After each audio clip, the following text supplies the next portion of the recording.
አሰላሙ አለይኩም ወራህመቱላህ እንደምን ዋላችሁ እንደምን አረፈዳችሁ። ዛሬም በሌላ ቪዲዮ መጥቻለሁ። እንግዲህ አንዳንድ ጊዜ የሚያስደስቱ ሳይሆን የሚያሳዝኑ ኮንቴንቶች ያሏቸውን ነገሮች ይዤ እመጣለሁ። የዛሬው ቪዲዮዬ ሴዶ ማርሻል አርት የሚባል ግለሰብ ሰዎችን እያበሳጩ ቪው የማግኘት ዘዴ በመጠቀም ብዙ ድንበሮችን ማህበረሰባዊ ድንበሮችን እየጣሰ ይገኛል። ያንን አስመልክቶ እንግዲህ ሀሳቦችን እናነሳለን። እንደ ሙስሊም ይህንን ነውር ዝም እንላለን ወይ በሚል የተዘጋጀ ነው። ስለዚህ ምቾት ሰጥቶኝ የማወራው ነገር አይደለም። አንዳንድ ነገሮች ግዴታ ስለሆኑ ወይም ማህበረሰባዊ አንድምታ ስላላቸው የምታወራቸው ነገሮች አሉ። ከዛ አንፃር የዛሬውን ቪዲዮ እንደዛ አይነት ነገር ውስጥ የሚመደብ ነው። እንደ መንደርደሪያ የተወሰኑ ሀሳቦችን ላንሳላችሁ። እንግዲህ የዲጂታሉ ዓለም ይዞብን የመጣቸው በርካታ ፈተናዎች አሉ። እንግዲህ ብዙ እድሎችን ይዞ እንደመጣው ሁላ ጥሩ ነገሮችን ይዞ እንደመጣው ሁላ የዲጂታሉ ዓለም ከባባድ የሚባሉ ፈተናዎችን ይዞብን መጥቷል። ካሁኑ እነዚህን ፈተናዎች መስመር የማስያዝ ችግሮቹን የመፍታት ስራዎች ካልሰራን ነገ የበለጠ ማንቆጣጠረው አይነት ሂደት እንደሚፈጠርብን ለማስታወስ እወዳለሁ። እንዲህ ባለፈው ከሃይማኖት ግንኙነት ድንበር ጋር በተያያዘ ዩቲናስ ላይ ቪዲዮ ሰርቼ ነበር። ከዛ ጋር በተያያዘ ሊፈጠር የሚችለውን ፈተና አይተናል። ዛሬ ደግሞ እዚህ ላይ እናወራለን። እንደውም አክቹሊ ከዛም በፊት ነበር ይህንን ፕሮግራም የመስራት እቅድ የነበረኝ። ያው ዛሬ ነገ ሲል ነገሮች ሳይሞሉ በፊት እስካሁን አዘግይቼው እንጂ ኦልሞስት ይህንን ጉዳይ ሀሳብ ሳደራጅ የነበረ ከሆነ ቆይቷል። እንዲህ ባለፈው ያየነው የድብልቅ ሃይማኖት ጋብቻ የፈጠረው ማህበራዊ ቀውስ፣ የእሴት መጠፋፋት፣ በተለይ በሃይማኖቶች መካከል ያለው ድንበር መደብዘዝ ምን ያክል አደጋ እንደሆነና ከዛ አንፃር መሰል የዩቲናስ መሰል ስራዎች ምን አይነት አደጋ እንደደቀኑ ነበር ያየነው። ከልጆች ላይ ምኖች ላይ የሚደርሰው ትዳር ላይ ራሱ የሚደርሰው ቀውስ ቀላል አይደለም በሚል አንስተናል። የዛሬውን ፕሮግራም በተመለከተ ዋና መነሻ ፕሬሚስ ምንድነው? አጥፊዎችን በኢንፎርማል መንገድ የማይጠፋ ማህበረሰብ ህልውናውን ያጣል በሚል ፕሬሚስ ላይ ነው የምጀምረው፣ ወይም መነሻ ሀሳብ ልንለው እንችላለን። የሚያጠፉ ልጆቹን የማይቆጣ የማይቆነጥጥ ማህበረሰብ ይወድቃል፣ ወዳቂ ነው። ይሄ በታሪክም በረጅም ጊዜ ያየነው እውነታ ነው። ማህበረሰብ ውስጥ ብልሹነት ሲስፋፋ ያ ብልሹነት በራሱ ማህበረሰቡ ባስቀመጣቸው መንገዶች የማይስተካከሉ ከሆነ ራሱን በራሱ የማያርም ኮሬክት የማያደርግ ከሆነ ያ ማህበረሰብ ይወድቃል። ይሄ ኦልሞስት የአላህ ሱና ነው ማለት ይቻላል። የማህበረሰባዊ እውነታ ነው፣ ተጨባጭ ነው፣ ተፈጥሯዊ ህግ ነው። ስለዚህ ይህን መሰል ነገሮችን ዛሬ የማነሳቸውን ነገሮች በዝምታ ማየት ከባድ ዋጋ እንደሚያስከፍል ማንሳት እፈልጋለሁ። እንደ ሙስሊም ዝም ልንል አንችልም። እንደ ሙስሊም ማህበረሰብ እንደ ፌዝ ኮሚዩኒቲ እንዲህ አይነት ነገሮችን ቮካል ሆነን የማውገዝ ለማስቆም የመሞከር ስራ መስራት ይኖርብናል። ምክንያቱም የእስልምና ባህሪ ዝም እንድንል አይፈቅድም። በተለይ ማህበራዊ አንድምታ ባላቸው ተግባራቶች ላይ በግል በሚሰሩ ወንጀሎች ላይ ሰዎች በግላቸው ብዙ አይነት ነገር ሊሰሩ ይችላሉ። ድክመት ሊኖርባቸው ሁላችንም አለብን። አላህ የሰተረልን ብዙ ወንጀሎች አሉብን። እንግዲህ ማህበረሰባዊ አንድምታ ያላቸው ነገሮች ሲሰሩ ግን በእነዚህ ጉዳዮች ላይ ዝም አንልም። እንደ ግለሰብ ጉዳይም አይተናቸው አናልፍም። በግላጭ ማንሳትና እነዛ ነገሮች ላይ መነጋገር ያስፈልጋል። አደቡን ጠብቆ ከስድብ ከተክፊር በራቀ መልኩ ማለት ነው። ከመጥፎ ከልካይ ኡማንን በጥቅሉ ነህይ አኒል ሙንከር የዚህ ኡማ ባህሪ መሆኑን ቁርአኑ ስለነገረን ማለት ነው። ለዛሬ እንግዲህ የምናየው ሬጅ ቤት የሚባለውን የዲጂታል ሚዲያ ቀውስ ነው። ሬጅ ቤት ማለት አንዳንዶቹ አንገር ቤት ይሉታል፣ አንዳንዶቹ አውትሬጅ ቤት ይሉታል። ሰዎችን በማስቆጣት ቪዲዮውን ወይም ሌላ ስራውን እንዲመለከቱ የማስገደድ ዘዴ ነው። ያንንም ሞኒታይዝ ማድረግና ገንዘብ የማግኛ ዘዴ እንደሆነ ተደርጎ ይቆጠራል። ቀውስ ለዚህ ሲሪየስ የሆነ የዲጂታል ሚዲያ ቀውስ ደግሞ ዋነኛ ምሳሌ መሆን የሚችል ግለሰብ ተግባራት ነው ይዤላችሁ የመጣችሁ። ይሄ ሴዶ ማርሻል አርት ተብሎ የሚታወቀው ልጅ ለዚህ ሬጅ ቤቲንግ ተብሎ ለሚታወቀው ሰዎችን በማስበሳጨት እንዲያዩ የማስገደድ ዘዴ በስፋት የሚጠቀምና በዚህም በጣም ብዙ ማህበረሰባዊ ድንበሮችን እየጣሰ ያለ ልጅ መሆኑን በዝርዝር የምናየው ይሆናል ማለት ነው። ወደ ዴፊኒሽን ስንገባ ሬጅ ወይም አንገር አውትሬጅ ቤት ተብሎ የሚታወቀው ለቪው ሲባል ለተመልካች ቁጥር ማብዛት ሲባል ወይም ደግሞ ተመልካች በማየት ገንዘብ ለማግኘት ሲባል የሚሰራ ሆን ተብሎ ማበሳጨት ነው። ይሄ ማህበረሰቡ እንደ ኖርም የያዛቸውን እንደ ህግ አድርጎ የቆጠራቸውን ነገሮች ሆን ተብሎ በመጣስ እና በጣም በሚዳፈር መልኩ እነዛን ነገሮች በመነካካት ፕሮቮክ በማድረግ እውቅና የማግኘት ያንንም ወደ ገንዘብ የመቀየር ፍላጎት ተብሎ ሊያዝ ይችላል። ክሊክ ቤት ሲባል ሰምታችሁ ታውቃላችሁ። ክሊክ ቤት ማለት ሰዎች ቪዲዮአችንን ክሊክ እንዲያደርጉ የሆነ የሚያጓጓ ወይ እነሱን የሚያሳስት የተሳሳተ አይነት ነገር የሚሰጥ ነገር አድርጎ እነሱን ማጥመድ ነው። ሬጅ ቤት ደግሞ በንዴት ማጥመድ ነው። ሰዎችን የሚያናድድ ነገር ታደርግና ወይ በኮሜንት ይሰጡሃል ወይ ይሰድቡሃል ወይ እንትን ያደርገዋል። በዛ ኢንጌጅመንት ይጨምራል፣ ቪው ይጨምርልሃል ማለት ነው። ይሄ በስፋት የሚሰራበት እጅግ በጣም መጥፎ የሆነ የዲጂታል ሚዲያ መንገድ ነው። ሰዎችን የሚያበሳጭ ነገር ታደርጋለህ፣ እንዲያዩ ታስገድዳቸዋለህ። ማየት ብቻ አይደለም፣ ከዛ ከቪዲዮ ጋር ወይ ከሌላ ከጽሁፍ ጋር ኢንጌጅ እንዲያደርጉ በሆነ መልኩ ታስገድዳቸዋለህ። ይህንን ስታይል እና ኦፖርቹኒቲ አድርገህ ስትይዘው ወደ ገንዘብ ስትለውጠው እንግዲህ ሬጅ ቤቲንግ በደንብ በተደራጀ መልኩ እየሰራ ሆነው ይባላል። እንግዲህ ወደ ተጠቀሰው ልጅ እንምጣ። ሴዶ ማርሻል አርት የሚል ሂሳብ የሚጠቀም ልጅ ነው። ከ350 ሺህ በላይ ተከታዮች አሉት። ጎበዝ ማርሻል አርቲስት ነው። በማርሻል አርቱ ጎበዝ ስፖርተኛ ነው። እሱም በስፋት እንደሚያሳየው ኖርማሊ ወጣ ያሉ ነገሮችን ያደርጋል። ኖርማሊ ራስን እንትን ማለት ወይ ከባድ ስፖርቶችን የመስራት እንደዛ አይነት ነገሮችን ያሳያል። ስለዚህ በማርሻል አርቱ በኩል ጥሩ የሚባል አይነት ችሎታ ያለው ሰው መሆኑን ማየት ይቻላል። በሶሻል ሚዲያው ግን እየታወቀ የመጣው ከቅርብ ጊዜ ወዲህ ነው። በአስፈሪ ፍጥነት ሁሉንም የማህበረሰባዊ ህጎች የተቀመጡ ኖርሞች መበጣጠስ መጀመሩን ማየት ይቻላል። እስቲ የመጣበትን መንገድ እንመልከት። በምን ጀምሮ በምን ጨረሰ የሚለውን በተግባር ለማየት እንሞክር። በቪዲዮ አላሳያችሁም። በጣም በቪዲዮ ሳይሆን እንዲሁ ብቻ ዲስክራይብ አደርግላችኋለሁ ያደረጋቸውን ነገሮች። ኦልሬዲ ብዙ ማህበረሰቡም እያወቀው ስለሆነ ከብዙዎች አይሸሸግም ብዬ አስባለሁ። የመጀመሪያው ስቴፕ የጀመረው የስፖርት ችሎታዎቹን በማሳየት ነው።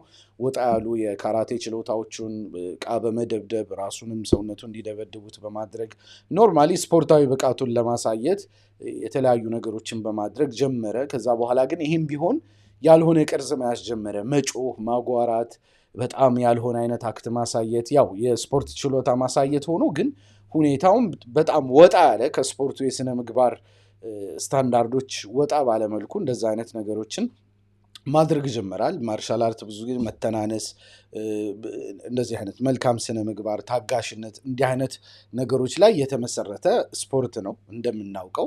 እሱ ሞር ያሳይ የነበረው በጣም ወጣ ያለ በጣም ጩኸታም የሚያጓራ በቃ ሰዎችን የሚደበድብ ምናምን እንደዛ አይነት ነገሮችን ይዞ ወጣ።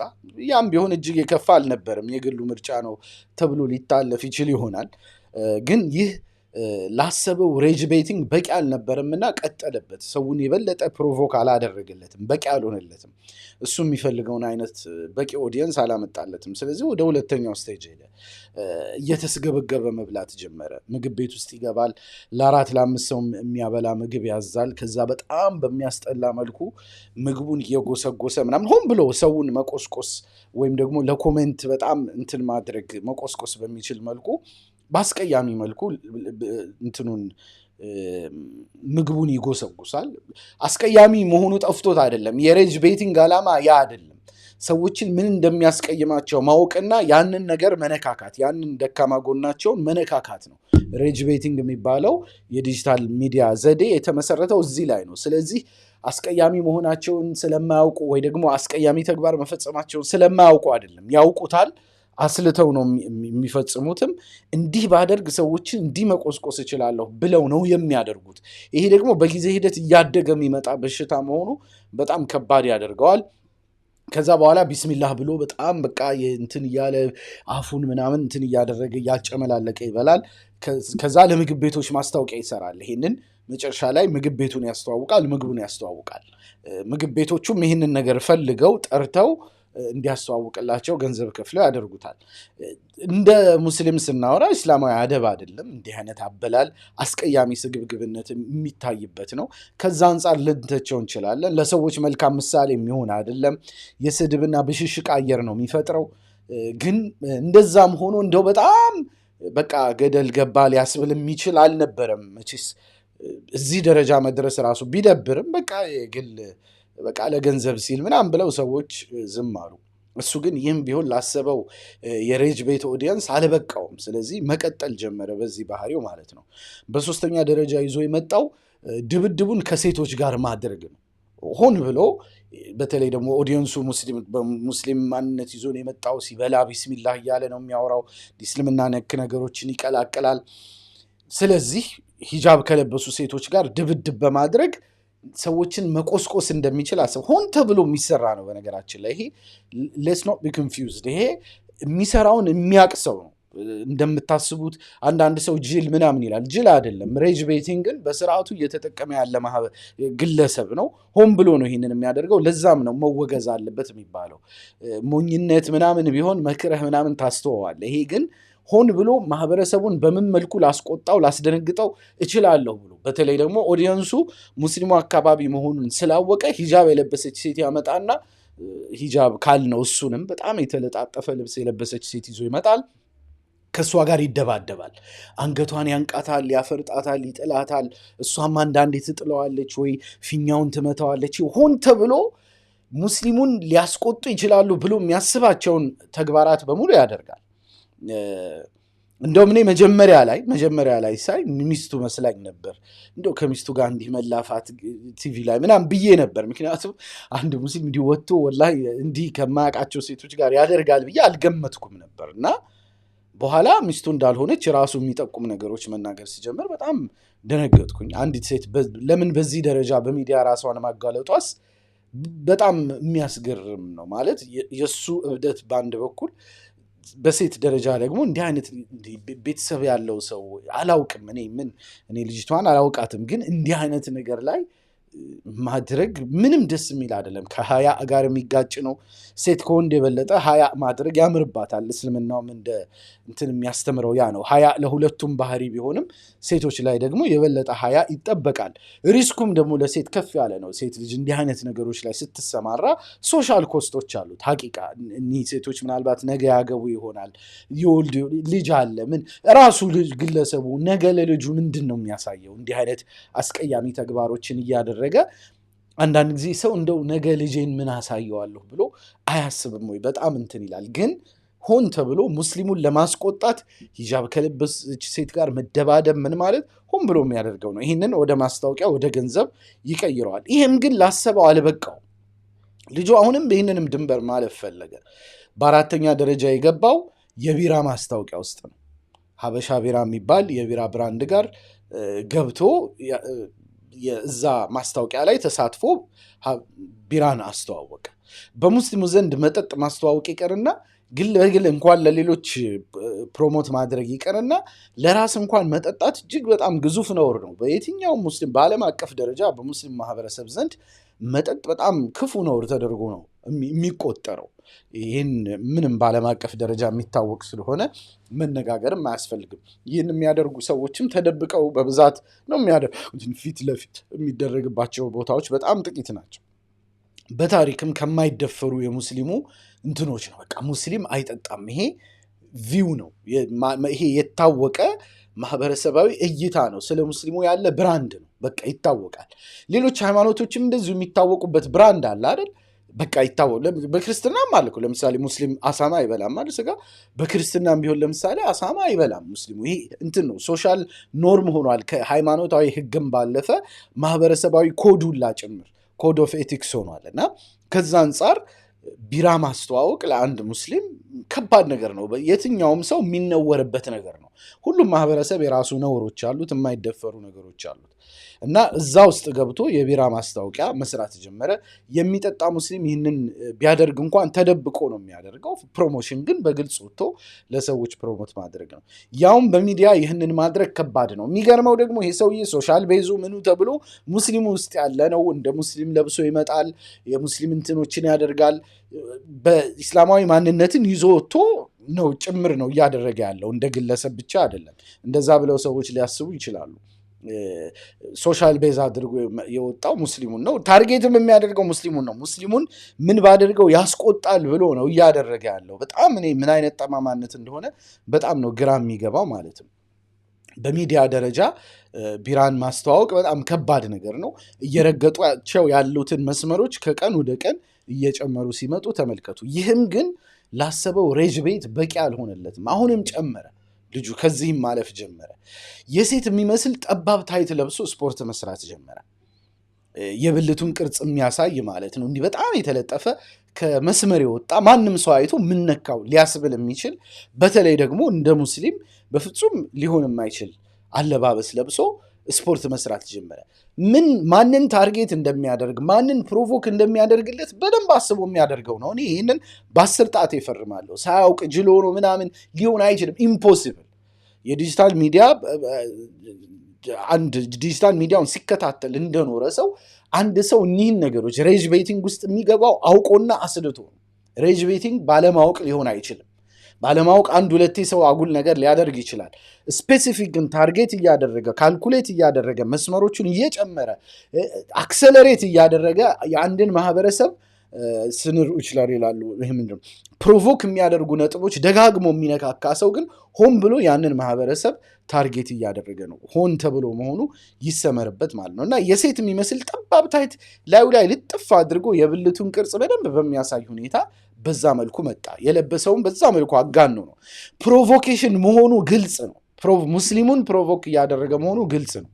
በዓለም አቀፍ ደረጃ ያለ ችግር ነው። በነገራችን ላይ ይሄ ደግሞ አሁን ይሄ ብልትን ምናምን እንዲህ በሚያሳይ መልኩ እንትን ማድረግ ክሊኒካልም ነን ክሊኒካልም ፕሮብለም ነው። ክሊኒካል ማለት ከህመም ጋር ህመም ተብሎ የተፈረጀ እና ነን ክሊኒካልም ሆን ተብሎ ለገንዘብ ለምን ተብሎ የሚደረግ አለ። በሁለቱም ኤግዚቢሽኒዝም ይባላል። ይሄ ራስን ይሄ የብልትን አካባቢ ምናምን ሆን ብሎ ለሰዎች የማሳየት ባህሪ ማለት ነው። ኤግዚቢሽኒዝም ይሉታል ባለሙያዎች። ከበሽታ ዳያግኖሲስ ጋር ሊያዝ ይችላል። የስነ ልቦና ችግር ሊባል ይችላል ክሊኒካል ሲሆን። ነን ክሊኒካል ሲሆን ደግሞ በዲጂታል ሚዲያው በምኑ የምናየው ለገንዘብ ለምን ለውቅና ተብሎ በዛ መልኩ ይደረጋል። ሆን ብሎ ኤግዚቢሽኒዝም ጀመረ። በጣም ጸያፍ የሆነ ባህሪ ነው። በውጭ ሀገራት በብዛት ደግሞ እንዲህ አይነት አለባበስን የተለጠፈ ምናምን ነገሮች የሚለብሱት ሀቂቃ ሌሎች አይነት ሰዎች ናቸው። የትራንስ ምናምን የሚባሉ የእንደዛ አይነት የሚመስል ነገር አምጥቶ በቃ ይሄ ኦዲየንሱን በማስቆጣት እንዲያዩለት ምን እንዲሉለት የማድረግ ምን አይነት አንድ ሰው እንዲህ አይነት ነገር ውስጥ ለመግባት አንድ ሙስሊም ወላሂ ምን ውስጥ መግባት እንዳለበት አላውቅም። በአእምሮ ምን አይነት የሐሳብ ደረጃዎች ውስጥ ማለፍ ምን አይነት ነውር ውስጥ መግባት እንዳለበት ወላሂ ለማሰብ ይከብዳል። አንድ ሰው በዚህ ደረጃ ራሱን ሲያዋርድ ማለት ነው።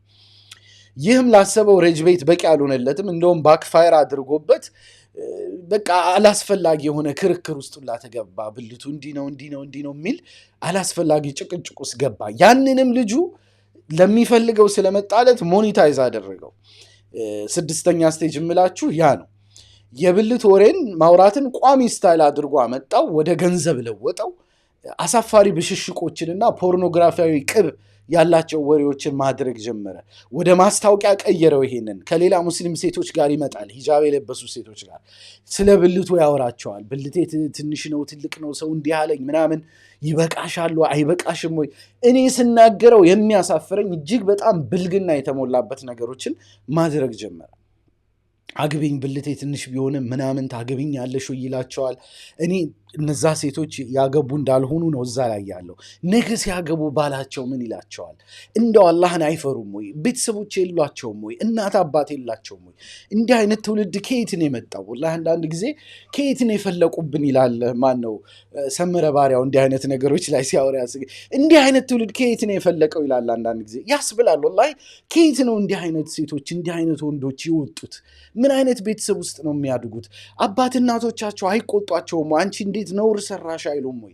ምን አይነት ውድቀት ውስጥ ነው እንደ ማህበረሰብ እየገባን ያለ ነው? ወላሂ የሚያስደነግጥ ነው። ይሄ ካላስደናገጠን እንደ ሙስሊም ማህበረሰብ ነው እያወራ ያለሁት፣ እንደ ፌዝ ኮሚኒቲ ነው እያወራ ያለሁት።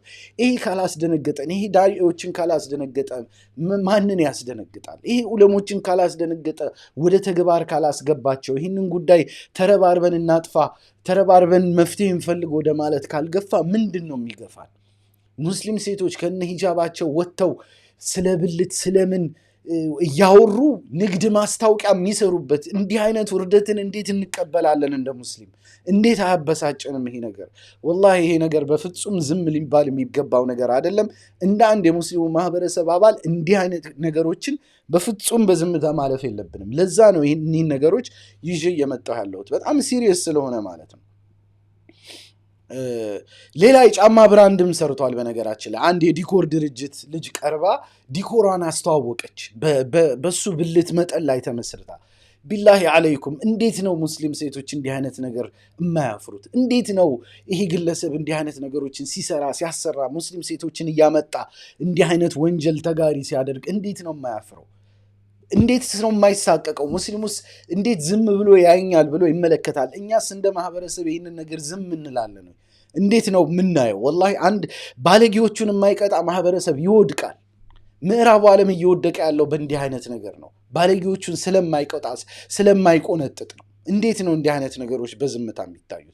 ሌላ የጫማ ብራንድ እንደዚሁ መጥቶ፣ ለጊዜው የብራንዶቹን ስም የዲኮሩን ስም መናገር አልፈልግም፣ እዛው ታገኙታላችሁ። ግን እሱም ጊዜ ይመጣ ይሆናል ወደ ቦይኮት ወደ ምን መገባትም ካለበት። ነገር ግን በዚህ ደረጃ የንግድ ባለቤቶች እንዲህ አምጥተው ንግዳቸውን እስከ ማስተዋወቅ ድረስ ደርሰዋል። እንዲህ አይነት ውርደቶች ላይ ማለት ሌሎች ማስታወቂያዎቹንም ኤክስፕሊሲት ቅርጽ እያስያዘ መምጣት ጀመረ። ከዛ በኋላ የሚሰራቸውን ቪዲዮ ብትመለከቱ ማለት ነው። ስፖርቱ ላይ አጓጉል መበለቃቀጥ ማብዛት ጀመረ። የሴት አይደለም የወንድ ምናምን፣ በቃ አጓጉል ደስ የማይል የሆነ ሰዎች አይተውት ይሄ ነገር አድራሻው ወዴት ነው ሊያስብል የሚችሉ እኔ አብረውት ስፖርት እየሰሩ እንትን የሚላቸው ልጆች ራሱ በጣም የሚሰሩት ነውር ይገርመኛል። እንደው ለእንዲህ አይነት ነገር አልገባም፣ በቪዲዮ አልቀረጽም የማይሉ አጓጉል ደስ የማይል መበለቃቀጥ አንዳንዴ አይተኸው ምንድነው ይሄ ነገር እስክትል የሚያደርስ ማለት ነው። ከስፖርታዊነት የወጣ የሚመስሉ ነገሮችን ማድረግ ጀመረ። ዶሮ እንኳን አሁን እዚህ ፒክቸር አድርጌ ያመጣሁላችሁ ላይ ማየት ትችላላችሁ። ዶሮዋን ሲበላ ፖርኖግራፊክ ቅርጽ ይሰጠዋል። እንትኗን ልበላው ነው ምናምን ይላል። ምን አይነት ጥመት ነው? በአላህ ምን አይነት ነውር ነው? ሰው አንድ እንዲህ በአይን በጨው አጥቦ ሊበላ የሚችለው ምን አይነት ሜንታሊቲ ውስጥ ሲሄድ ነው ሰው? እንዴትስ እንደ ማህበረሰብ ይህንን እንቀበላለን? ይህንንስ ምግብ ቤታቸውን የሚያስተዋውቅላቸው ሰዎች አያፍሩም? ይህንን ሲያስደርጉ መጥቶ ዶሮዋን ይዞ እንትኗን ልበላው ነው አሁን ምናምን እያለ ይሄ ብልት ምናምን ነክ ነገር ምንድን ነው? አሁን ይሄ ምንድን ነው? ሐቂቃ ይሄ ራሱ በህግ አያስጠይቅም ወይ? እንጃ። እኔ የህግ ባለሙያዎች ምናልባት ታውቁ ይሆናል። ግን ይሄ ብዙ ሴኩላር ሀገራትም ላይ በነገራችን ላይ አሉ እንዲህ አይነት ህግጋት፣ አጉል ማህበረሰቡን አጓጉል ነገር ውስጥ የሚከቱ ወጣ ያሉ ነገሮች ተብለው የምናውቃቸው ምሳሌዎች አሉ። በጣም ግራ የሚገባ ሁሉንም የሚያደርገውን ነገር በሙሉ እንዲህ አይነት እንትን ማድረግ ጀመረ። የትኛውንም ማስታወቂያ ሲሰራ ከብልት መጠን ጋር ከምን ጋር ማገናኘት ጀመረ። መልስ ብሎ የሚቀርጻቸውን ቪዲዮዎች ተኝቶ የሆነ አልጋ ላይ ተኝቶ የሆነ የሜካፕ የሚመስል ፊልተር ነገር እየተጠቀመ እየተቅለሰለሰ ምናምን ማውራት ምንድን ነው? ሰዎች አይተውት እንዲህ አይነት ተግባራት የት ነው አድራሻው ብለው እንዲጠራጠሩ የሚያደርጉ ነገሮችን ማድረግ ጀመረ። በጣም በሚያሳዝን ሁኔታ ማለት ነው። ለዛ ነው ወላሂ ሐቂቃ እንዲህ አይነት ነገሮች ዝምታ መታየት የለበትም የምለው። እኒህ ሰዎች ቤተሰብ የላቸውም ወይ? ነገ ልጆቻቸው የሚሰሩትን ሲያዩ ምን ይላሉ? በእንዲህ አይነት የመጣ ገበያስ ቢቀር አይሻልም ወይ? አንገት ላይ ቢቀር አይሻልም ወይ? በዚህ መልኩ የመጣ የማስታወቂያ ገቢ ለሱ ማለት ነው። ለነዛ ለንግድ ባለቤቶች ውስጥ ትውልድ የሚያበላሽ ስራ እየተሰራ እናንተ ብራንዳችሁ ቢተዋወቅ ምንድን ነው ጥቅሙ? አስለን እንደ ብራንድ ስራሱ ትክክል ነው። አሁን ያ ዲኮር ተብሎ የተሰራው ማስታወቂያ ያንን ዲኮር እኮ ሰዎች ከሴዶ ብልት ጋር አያያዙት እኮ ብራንዱን። እንዴት ነው አንድ የንግድ ነጋዴ እንዲህ አይነት ጅል የሚሆነው? ምን ሆኖ ነው ማለት? አንድ ነጋዴ እንዴት ብራንዱን ከእንዲህ አይነት ነገሮች ጋር ያያይዛል? ነገ ምን ውስጥ እገባለሁ ብሎ አያፍርም ወይ? ወላሂ በጣም ግራ የሚገባ ነገር ነው። እኔ በጣም ግራ ገብቶኛል። ይህንን እብደት እውቅና ሰጥተው የሚያስተዋውቁ ድርጅቶች ምን አይነት እብደት ውስጥ እንዳሉ ራሳቸውን ሊጠይቁ ይገባል። ነገስ ይህ እብደት ወደ የት ይሻገራል? ዛሬ አሁን ያለንበት ደረጃ ነው። ይህ ልጅ በአጭር ጊዜ ውስጥ ምን አይነት ስቴፖች ውስጥ አልፎ እንደመጣ እያያችሁ ነው። ነገ ምን ውስጥ ይገባል የሚለውን እንመልከት። አደጋውን በቀላል አንየው ምለው ለዛ ነው። የሬጅ ቤት ወይም ሰዎችን በማበሳጨት ቪው የማግኘት ልማድ ተረባርበው ካላስቆሙት ማለቂያ የለውም። ሐቂቃ ድንበር አልፎ ይሄዳል። መቆሚያ ድንበር የለውም። አዲስ ማናደጃ ተግባራት በየጊዜው አዳዲስ እየፈጠረ ይቀጥላል። ይሄ ልጅ ዝም የሚባል ከሆነ ማለት ነው። የአሁኑን ትውልድ ያበላሻል። የኔ ያንተ ያንቺ ልጅ ናቸው እዚህ ዲጂታል ሚዲያ ገብተው የሚጠቀሙት። ማህበረሰቡ ነው የሚበላሸው። ይሄ ሙስሊሙ ብቻ አይደለም፣ በሌላው ማህበረሰብ ቢሆን ሰዎች በሚጋለጡት ነገር በሚያዩት ነገር ኢንፍሉዌንስ ይደረጋሉ ህፃናት። ነገ ብዙ አይነት እንዲህ ስግብግብነትን ዲስፕሌይ የሚያደርጉ እንዲህ አይነት አጓጉል ተግባራት ውስጥ የሚገቡ ሰዎችን ነው እያመረትን የምንሄደው። ምክንያቱም እሱ ላይ አዋጭ ሲሆን እያዩት፣ ገንዘብ አስገኝ ሲሆን እያዩት እንትን ነው የሚሆነው። ወላሂ ምቾት ሰጥቶኝ አይደለም ይህን ሁላ ማውራው። በነገራችን ላይ በፍጹም ምቾት የሚሰጠኝ ርዕስ አይደለም፣ ግን እንደ ማህበረሰብ ማለፍ የሌለብን ነገሮች አሉ ብዬ ስለማስብ ነው እንዲህ በግለሰብ ደረጃ ገብቼ እያወራሁ ያለሁት።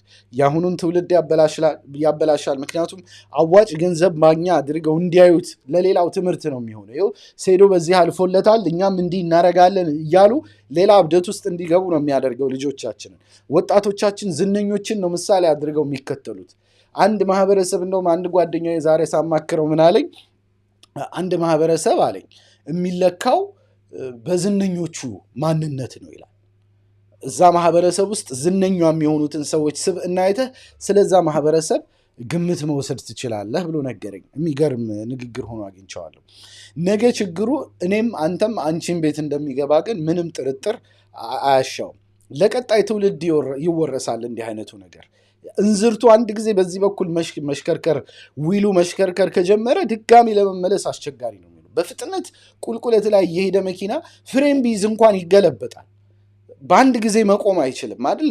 ለመቆም ራሱ ረጅም ይፈጅበታል። አንድ ጊዜ በዚህ በኩል ካመለጠን ሐቂቃ ነገ ልንቆጣጠረው የማንችል ነገር ነው የሚመጣው። ሙስሊም ዑለሞች፣ ዳኢዎች እባካችሁ ይህንን ነገር በዝምታ እንመልከት። ዲጂታል ሚዲያው ላይ ያለውን ነገር መፍትሄ ሊበጅለት ይገባል። እንደ ፌዝ ኮሚኒቲ ነው የማወራው። ሌላው አይመለከትም እያልኩ አይደለም። እኔ ስፔሲፊክ ዛሬ እንደ ሙስሊም ሆኜ ላወራ እችላለሁ። በኦርቶዶክሱም በኩል ያሉ የሃይማኖት ሰዎች እንዲህ አይነት ጉዳዮችን ብልግናው በሁሉም በኩል ስለሆነ ማለት ነው እንዲህ አይነት ነገሮችን ሲሪየስ ሆነው ማየት አለባቸው። እኔ ስፔሲፊክ ዛሬ አድሬስ እያደረግኩ ያለሁት ሙስሊሙን ሊሆን ይችላል፣ ግን ጉዳዩ ሌላውን አይመለከትም ማለት አይደለም። የአሁኑን ትውልድ ያበላሻል፣ ለቀጣይ ትውልድ ይወረሳል። እብደታቸው እያደገ ነው የሚሄደው። ምዕራቡ ዓለም ያበደው በዚህ መልኩ ነው። በአንድ ጊዜ ጨርቅ ጥለው ወደ መጣል አልሄዱም። በአንድ ጊዜ ዛሬ 100 ምናምን አይነት ጾታ አለ ብለው ወደ መከራከር አልደረሱም። በጊዜ ሂደት የመጡበት ሂደት ነው። ኖርም የሚባለውን ነገር በግለሰብ ፍላጎት የተኩት በዚሁ ሂደት ነው። በፊት ማህበረሰባዊ ህግጋት ነበሩ፣ ነውር የሚባሉ ነገሮች ነበሩ። አሁን ምዕራቡ ዓለም ላይ ነውር የሚባል ነገር ጠፍቷል። ሁሉም ሰው የራሱን ነው የሚወስነው። ሁሉም ሰው እንደፈለገው መጨመላለቅ የሚችልበትን አየር ፈጥረዋል። ይሄ ቀውስ ነው። የሚሞት ማህበረሰብ ነው። የማይወልድ ማህበረሰብ ነው። እንዲህ አይነት ማህበረሰብ ዘር መተካት አይችልም። ሰዎች እንዲህ አይነት ብልሹነት ውስጥ ገብተው ማህበረሰብ ይሞታል። ልክ ማህበረሰብ እንደሚወለደው እንደሚያድገው ሁላ ይሞታል። ማህበረሰብ ስልጣኔ እንደሚወለደው እንደሚያድገው ሁሉ ይሞታል። ቴክኖሎጂ ብቻውን የሰው ልጅ ዕድሜ ቀጣይነት አያረጋግጥም። የፈለገ ቴክኖሎጂ ሊኖርህ ይችላል። የተፈጥሮ ህግጋትን የማታከብር ከሆነ ከሰብአዊነት ወጥተህ የአውሬ ህግ የምትከተል ከሆነ ዘርህ እየጠፋ ነው የሚመጣው። ስልጣኔህ እየወረደ ነው የሚመጣው። ትከሰከሳለህ። ኢኮኖሚ በጊዜ ሂደት ይወርዳል። ኢትስ ኦንሊ ማተር ኦፍ ታይም። አሁን ጠንካራ መስለው የሚታዩንን አትዩ። ሽማግሌ የበዛባቸው ሀገር ሆነዋል። መውለድ አቁመዋል ሰዎች። የምዕራቡን ዓለም ቀውስ ተመልከቱ። የት ነው ያደረሳቸው ይሄ መንገድ? ኖርም የሚባለውን ነገር ደምስሰው ከጣሉ በኋላ የደረሱበት ነገር በጣም አስቀያሚ ነው። ይህ ቀውስ እኛ ጋር እስኪመጣ መጠበቅ አያዋጣም። አፍሪካ ከሌሎች አንጻር በዚህ በኩል አፍሪካ፣ ኤዥያ የምንላቸው ሀገራት የተሻሉ ሁኔታ ላይ ያለ ነው ከምዕራቡ አንጻር ሲተያይ። የምዕራቡ ዓለም በሽታ እኛ ጋር እንዲስፋፋ ከፈቀድን ግን ነገ የምዕራቡ ጣፈንታ እኛ ጋር የማይደርስበት ምንም ምክንያት የለም። እነሱም ጨንቋቸው አሁን አንዱ ለማድረግ እየሞከሩ እኮ ነው አይደል? አንዱ በቃ አንዱ ሪዱ ለማድረግ እየሞከሩ ነው። ሌፍት ራይት እያሉ ይታገላሉ። በፖለቲካ ኮንሰርቫቲቭ ምናምን እየተባሉ ይታገላሉ። አሁንም ድረስ የአይዲዮሎጂ ጦርነት ውስጥ ገብተዋል። እንደውም አሜሪካን ካወራን እንደውም ሌፍቱ የበለጠ ትራክሽን እያገኘ መሆኑን የሚናገሩ ተንታኞች አሉ። እንደውም አሁን እነዛኞቹ ነቅተው ወደ መመለስ እየመጡ ነው ብለው የሚያስቡ አሉ። ይሄ የጾታ የጀንደር አይዲዮሎጂ ምናምን እብደት ወደ መሸነፉ ወይም ትንሽ ወደ ነጥብ ወደ መጣሉ እየመጣ ነው የሚሉ ተንታኞች አሉ። አላኩል ያህል እሱ ራሱን የቻለ ሌላ ርዕስ ስለሆነ አልገባበትም። ብቻ በጾታ እንኳን መስማማት የማይችሉበትን አየር ፈጥረዋል። ይሄ ነገር ከባድ ችግር መሆኑን ለማስረዳት እወዳለሁ። ቀሪ 2-3 ነጥቦች አሉኝ። ከዛ በፊት ግን በጥቅሉ መልእክት ለማስተላለፍ ልሞክር። ያው እንደምታውቁት ቪዲዮዎች እንዲታዩ የእናንተ ድጋፍ ያስፈልጋል። ላይክ ማድረግ ትልቅ እገዛ ነው። ሼር ማድረግ፣ ሀሳቡን ብዙዎች ጋር እንዲደርስ ማድረግ በጣም ይጠቅማል። ተክቢር ሚዲያን ያበረታታል። ከዛ ውጭ ደግሞ ኮሜንታችሁን ብትሰጡኝ በርማት በሌሎች መልኩ ኢንጌጅ ብታደርጉ፣ ጥሩ ነገር ላይ ኢንጌጅ ማድረግ የበለጠ ያሳድጋል። በነገራችን ላይ እንደዛ አይነት ብልግና የሚሰሩ ግለሰቦች ላይ ሄዶ ኮሜንት ማድረግ እነሱን እንደሚያሳድጋቸው ሁሉ ማለት ነው፣ የበለጠ ብዙ ሰው ጋር እንደሚያደርስላቸው ሁላ ጥሩ ነገር ስናገኝ እንደውም እንደዛ አይነት ቦታዎች ላይ ሄዶ ኮሜንት ማድረግ የነዛን ብልግና ያስፋፋል። እንደኔ አይነት ደግሞ ጥሩ አይነት ነገሮች ላይ ሀሳቦች ላይ ጥሩ ሆኖ ካገኛችሁት ኦፍኮርስ ኮሜንት ብታደርጉ ብዙ ቦታ መድረስ እንደሚችል ለማስታወስ እወዳለሁ። ስለዚህ መልእክቱን እንድታደርሱልኝ ጠይቃለሁ። ከዛ ውጭ ዩቱብ ላይ ጆይን በማድረግ በሌሎች መንገዶች ማገዝ የምትችሉ ሰዎች እንድታግዙ አደራችሁን ለማለት እወዳለሁ። ተክቢር ሚዲያን ብታጠናክሩ ሁላችንም አብረን እንጠቀማለን የሚል ሀሳብ ስላለኝ ነው። አመሰግናለሁ። ላይክ፣ ሼር በማድረግ ኮሜንት በማድረግ ቪዲዮ እንድታደርሱልኝ ጠይቃለሁ። ወደ ነጥቤ ልመለስ። እንግዲህ ባለጌዎቹን የማይቀጣ ማህበረሰብ ጠፊ ማህበረሰብ ነው ብያለሁ። ከምንም በፊት ሙስሊሞች ነን። እንደ ሙስሊም የራሳችን እሴቶች አሉን። በነዛ እሴቶች ላይ ተመስርተን የምንከተላቸው ነገሮች አሉን። ላኢላሃ ኢለላህ ካለ ጋር ሁሉ ትስስርና ግንኙነት አለ። ስለዚህ ልጆቻችን ሲያጠፉ ላኢላሃ ኢለላህ ያሉ ልጆቻችን ሲያጠፉ በዝምታ የምናይበት ምክንያት የለም። ግንኙነቱ የሚወልዳቸው ግዴታዎች ስላሉ ማለት ነው። በላኢላሃ ኢለላህ ገመድ መተሳሰር የሚፈጥራቸው ግዴታዎች አሉ። ከነዛ ግዴታዎች አንዱ ደግሞ ጥፋት ሲፈጠር ያንን ጥፋት ማረም፣ መረባረብ ነው። ነቢዩ ሰለላሁ ዐለይሂ ወሰለም ምንድነው እንሱር አኻከ ዛሊመን አው መዝሉመን አይደል? በዳይም ተበዳይም ሲሆን ወንድምህን እርዳው ነው። በዳይ ከሆነ በደሉን በማስቆም እጁን ይዘህ ከዛ ተግባር እንዲከለከል በማድረግ መርዳት እስላማዊ ግዴታ ነው ማለት ነው።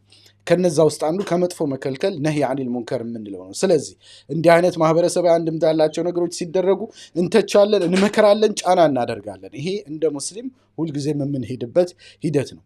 ቁርአን በዚህ በኩል ግልጽ መልእክት ነው ያለው። ኩንቱም ኸይረ ኡመቲን ኡኽሪጀት ሊናስ፣ እናንተ ለህዝቦች ከተገለጸች ህዝቦች ሁላ በላጭ ናችሁ ይላል።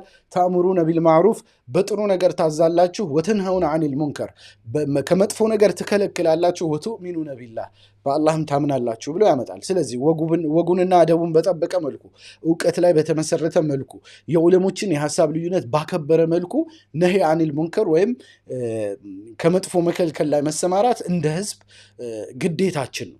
ይህ ህዝባዊ ባህሪ ደግሞ ዓለም አቀፋዊ ኃላፊነት ነው፣ እንደ ሙስሊም ማለት ነው። እንደ ኡማ ያለብን ኃላፊነት ነው። በሌሎች ዘንድ እየጠፋ ያለ ነገር መሆኑን ያነርሳ። ነህይ አኒል ሙንከር የሚባል ሌሎች ሃይማኖቱ ዘንድ ኦልሞስት ጠፍቷል ማለት ይቻላል። አያገባህም ሲሉት አክቲቭሊ ያገባኛል እያለ ያለው ሙስሊሙ ነው አሁን በዓለማችን ላይ። አያገባችሁም ሲባሉ ሌሎች ሃይማኖቶች አንፎርቹኔትሊ በቃ አያገባንም ብለው ወደ መተው እየሄዱ ነው። እስልምና በዚህ በኩል አክቲቭሊ ይህንን እየተቋቋመ ነው። ይህንን መቀጠል ይገባል። ለሴቱ በመቆርቆር ሙስሊሙ ከሌሎች አንጻር አክቲቭ ሆኖ ይታያል፣ ዲቮትድ ሆኖ ይታያል።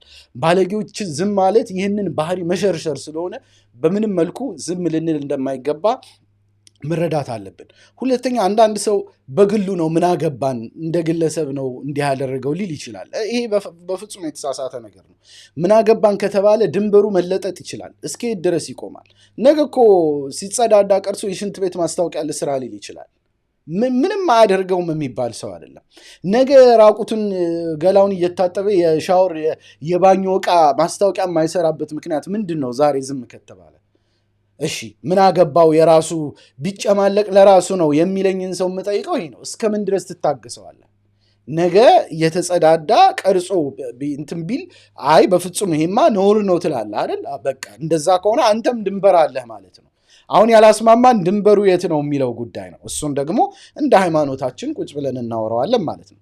ድንበር አለህ ማለት ነው። ምክንያቱም የሆነ ድንበር የለም ካልከኝ ሌላ ጉዳይ ነው። የፈለገውን እያደረገ ያስተዋውቅ ካልከኝ እንዳልኩ ነው የጠቀስኳቸው ምሳሌዎች ይሰራሉ። አይ እንዲህማ ሊደረግ አይችልም ካልከኝ ኦኬ አንተም ድንበር አለህ እኔም ድንበር አለኝ። ስለዚህ የኔን ድንበር እንደ ሙስሊም ድንበሬን አሰምራለሁ ማለት ነው። እንደ ሙስሊም የምናሰብራቸው ድንበሮች አሉ። ሎጂኮ ይሄንን መሆኑን መረዳት ያስፈልጋል። አገባንም ስለሱ የሚል ሰው ካለ ማለት ነው። እንደ ጨዋ ማህበረሰብ ድንበር አለን። እንደ ሙስሊም ብቻ አይደለም፣ እንደ ጨዋ ማህበረሰብ እንደ ኢትዮጵያዊ ማህበረሰብ ድንበር አለን። እንደ ሙስሊም ኢትዮጵያዊ ደግሞ ድንበር አለን። እንደ እምነት ማህበረሰብ እንደ ፌዝ ኮሚኒቲ ኦርቶዶክሱም አለው። በነገራችን ላይ እኔ ኦርቶዶክስ ስላልሆንኩኝ ነው። ፕሮቴስታንቱም ይኖረዋል። ይህንን ድንበር ደግሞ ይህ ልጅ ደጋግሞ እየጣሰ ነው። በዝምታ ሊታይ አይገባም የምለው ለዛ ነው። እንደ ታርጌት ሶስተኛ ደግሞ እንደ ታርጌት ይመለከተናል። ይሄ ግለሰብ ዲጂታል ሚዲያ ላይ ነው እየሰራ ያለው። ስለዚህ ዲጂታል ሚዲያው ላይ ያሉ ሰዎች ታርጌቱ ናቸው። የማህበራዊ ሚዲያው ተጠቃሚ ነን፣ ተመልካች ነን። ለሚለቀቅልህ ነገር ሪአክት የማድረግ መብት ደግሞ አለ። ቀሽም ድራማ ቢሰራልህ ነገ ድራማውን ትተቻለህ አይደል? የማይሆን ድራማ ሰሩ ትላለህ። የማይረባ ሾው ቢቀርብልህ ያንን ሾው ትተቻለህ። ልክ እንደዛው ልጆችህ በአደባባይ ሲጨማለቁና ለልጆችህ መጨማለቅን ሲያስተምሩ የንግድ ድርጅቶች ይህንን እንደ ማስታወቂያ እንደ ገቢ ማግኛ አድርገው ሲመለከቱት ደግሞ እንዴት ዝም ትላለህ?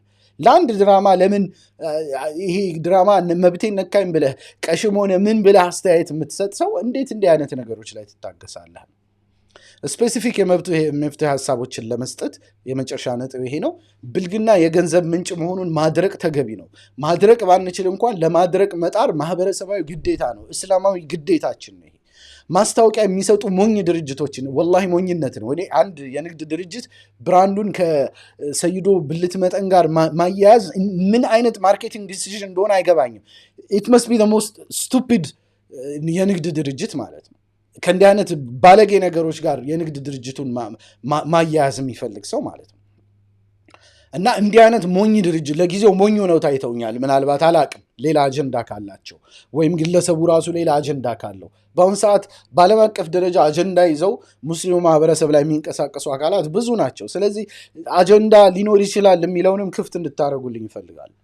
ማስታወቂያ የሚሰጡ ሞኝ ድርጅቶችን ማስጠንቀቅ ግድ ነው። ብራንዳችሁን አታበላሹ ብሎ ማስጠንቀቅ ያስፈልጋል። ኢስላማዊ ስነ ምግባር እንዲጣስ ገንዘብ እየሰጣችሁ ነው፣ ስፖንሰር እያደረጋችሁ ነው ብሎ ልንቆጣቸው ይገባል። ልጆቻችንን አታበላሹ፣ በስልካቸው በአድራሻቸው ተደውሎ ምን ነካችሁ፣ ምንድነው የምታደርጉት ሊባሉ ይገባል። እኒህ የንግድ ድርጅቶች እንዲህ አይነት ነገሮችን እያደረጉ ያሉ ካለበለዛ አንገዛም ተብሎ እስከ ቦይኮት ድረስም ሊደረስ ይችላል ጊዜው ሲመጣ ማለት ነው። ይህንን የሚያደርገው ለገንዘብ መሆኑ ግልጽ ነው። ይሄ ሬጅ ቤቲንግ ነው እየሰራ ያለው። የሚሰራውን ያውቃል። ሞኒታይዝ አድርጎታል፣ ወደ ገንዘብ ለውጦታል። ስለዚህ በዚህ በኩል ለማድረግ መሞከር ተገቢ ነው ብዬ አምናለሁ። ከዛ ውጭ ዳኢዎች ይህንንና በየቦታው ፕራንክ ወዘተ እየተባለ እሱንም በሌላ ጊዜ በሰፊው እናየዋለን። ወቅታዊ አጀንዳዎች በየጊዜው እየገቡ እያዘናጉኝ ነው እንጂ ለረጅም ጊዜ ያስኳቸው ፕሮግራሞች ናቸው። ማስታወሻ ደብተሬን ብታዩ በጣም ብዙ ሊስቶች አሉኝ ያዘጋጇቸው። በየቦታው በፕራንክ በምን እየተባለ ጾታዊ ነገሮች፣ የወሲብ ወሬ፣ ብልግና በሙስሊም ስም ማለት ነው። ሙስሊሙን ሶሻል ቤዝ ያደረጉ ሰዎች እንዲህ አይነት ነገሮችን በቋሚነት እየሰሩ ያሉበት። እንደውም የኢስላማዊ ፕሮግራም ኡምራ ምናምን ሁሉ አዘጋጅ ሆነው ይመጡልሃል እንዲህ አይነት ግለሰቦች ራሳቸው። በጣም አሳፋሪ በሆነ ነገር ማለት ነው። ሶሻል ቤዝ አድርገው የሚቆጥሩት ሙስሊሙን ነው፣ ታርጌት አድርገው የሚሰሩት ሙስሊሙን ነው። ከዛ ግን ከሙስሊሙ ኖርም እጅግ በጣም የወጡ ነገሮችን ያደርጋሉ። ነገ እብደቱ ሁሉም ቤት ይገባል። እንዲህ አይነት ሰዎችን አትከተሉ ብለው ዑለሞቻችን ሊያስተምሩ ይገባል። ዳኢዎቻችን በዚህ ጉዳይ ላይ ማስጠንቀቂያ ሊሰጡ ይገባል። ፋውል ማን ነው ፊውል የሚሆናቸው የሚከተላቸው በኮሜንት በምን እነሱም በስድብም በምንም እያገዛቸው ያለው ነው። ማገዝ ነው። እነዚህ ሰዎች ቪዲዮ ላይ እየሄዱ ኮሜንት ማድረግ፣ አንተ ባለጌ፣ አንተ ምን እያሉ ማድረግ ማስተዋወቅ ነው። ሬጅ ቤቲንጉ እንዲሰራ ፎርሙላቸው እንዲሳካ የሚያደርገው ነው። ስለዚህ እንደነ የአኒል ሙንከር አድርገን አንየው። ኮሜንት ውስጥ ገብቶ እኒህን ሰዎች መሳደብ ጥቅም የለውም። እንደውም ለነሱ ነው ጥቅም የሚሰጠው። ያሰቡትን ነው የሚያደርግላቸው። ሶሻል ሚዲያ ላይ የብልግና ወሬ ማውራት ላይ ስራ ሊሰሩ ይገባል ዳኢዎቻችን፣ ዑለሞቻችን። ዳኢዎች ምን እስኪሆን ነው የሚጠብቁት? ሰው አላህን እንዲፈራ ተቆጡት እንጂ። ማህበረሰባችን ወላሂ እያመለጠ ነው። ዝም ብለን አንመልከት። ይሄ ነገር በኋላ የሚቆጨን ሂደት ውስጥ ይገባል። መጅሊሱ ስነ ምግባር ስራ ላይ መስራት አለበት። አንዱ ክንፉ ይሄ ሊሆን ይገባል። በዙ ዙሪያ ጅምሮች እንዳሉ አውቃለሁ። ኢንሻአላህ ለስኬት እንደሚበቁ ተስፋ አደርጋለሁ። የህግ አማራጮችም ግን ሊሞከሩ ይገባል ብዬ ነው የማስበው። ከቻለ መጅሊሱ ሊከስ ይገባል እንዲህ አይነት ግለሰቦችን በማህበረሰብ ውስጥ በሙስሊም ማንነት ስም አጓጉል ነገር ይሳካ ይሳካ ሌላ ጉዳይ ነው፣ ግን መሞከር አለበት ብዬ ነው የማስበው። ውጤታማ ሆነም አልሆነም ሌሎች ሀገራት ላይ እንዲህ አይነት ሞዴሎች አሉ። ሴኩላር ሀገሮች ላይ እንዲህ አይነት ነገሮች የሚሰሩባቸው ህጋዊ ክፍተቶች አሉ። እነዛ ክፍተቶች ካሉ መጠቀም ቢያንስ ከሶ መሸነፍ ይሻላል እንደ ማህበረሰብ ማለት። ውጤታማ ሆነም አልሆነም ሊሞከር ይገባል። በተለይ ወጣ ካሉት መጀመር ይቻላል። በሌሎች ሴኩላር ሀገራትም ጭምር ምሳሌዎች አሉ። የኛም ሀገር ህግ በወጉ ቢፈተሽ እንዲህ አይነት ተግባራት ህገወጥ ሊሆኑ የማይችሉበት ምክንያት አይታየኝም። በደንብ ማየት የህግ ባለሙያ ባልሆንም ማለት ነው፣ ግምት ነው እስከዚህ ደረጃ ድረስ። እንዲህ የሚባልጉ ልጆች በሁሉም አቅጣጫ ሊመከሩ ሊገሰጹ፣ ቁጣችንን ሊያውቁ ይገባል። ከነብልግናቸው በነፃነት የሚስተናገዱበት አየር እንደሌለ ሊያውቁት ይገባል። ከነብልግናቸው እንደ ሶሻል ቤዛ አድርገው ሊቆጥሩን እንደማይችሉ፣ እኛ መካከል ሆነው እንደዚህ ሊጨማለቁ እንደማይችሉ ማወቅ አለባቸው። ኖርማላይዝ እንደማይደረግላቸው ተራ ነገር ተደርጎ አንፎርቹኔትሊ በፕራንክ በምን እየተባለ ኖርማላይዝ ተደርጓል። አንፎርቹኔትሊ ያንን አንዱ የማድረግ የመመለስ ስራ አለብን። ሊያውቁት ይገባል። ሙስሊሙን ማህበረሰብ ማህበራዊ መሰረታቸው አድርገው ገቢያቸው አድርገው የገንዘብ ምንጫቸው አድርገው በዚህ መልኩ ፕሮቮክ ሊያደርጉን አይችሉም። መብት የላቸው። ሳጠፋ አትቆጣኝ ሊሉን አይችሉም። ዝም ካልን ከባድ ጥፋት ነው። ወላሂ ይህንም በዝምታ ማለፍ የለብንም። የምዕራቡ ዓለም የገባበት ጉድጓድ ውስጥ መግባት የለብንም፣ መመለስ አለብን ብዬ አስባለሁ። አፉ በሉኝ ትንሽ ስሜታዊ ከሆንኩኝ፣ ነገ ጉዳዩ ስሜታዊ የሚያደርግ ስለሆነ ነው። ያቀረብኩላችሁ አክቲቪስትና ጋዜጠኛ ይስሐቅ እሸቱ ነበር። ከወደዳችሁት ላይክ እና ሼር ማድረግ ትልቅ እገዛ ነው። ኮሜንታችሁ በመስጠት የቪዲዮውን ኢንጌጅመንት እንድታሳድጉ አደራ ለማለት እወዳለሁ። ሰብስክራይብ ያላደረጋችሁ አድርጉ፣ ፎሎ ያላደረጋችሁ አድርጉ። ከዛ ውጭ ተክቢር ሚዲያን በፋይናንስ ደረጃ ማገዝ የምትፈልጉ ጆይን በማድረግ በወርሃዊ መዋጮ ማገዝ ትችላላችሁ። ሱፐር ታንክስ አለ፣ ፌስቡክ ስታር አለላችሁ። ከዛ ውጭ ከታች ባለው ዲስክሪፕሽን ውስጥ የባንክም ሂሳብ አለላችሁ። በመረጣችሁት መልኩ ተክቢር ሚዲያ ማጠናከር ትችላላችሁ። እስካሁን ድረስ ስላዳመጣችሁኝ አመሰግናለሁ። ወሰላሙ አለይኩም ወረሕመቱላህ።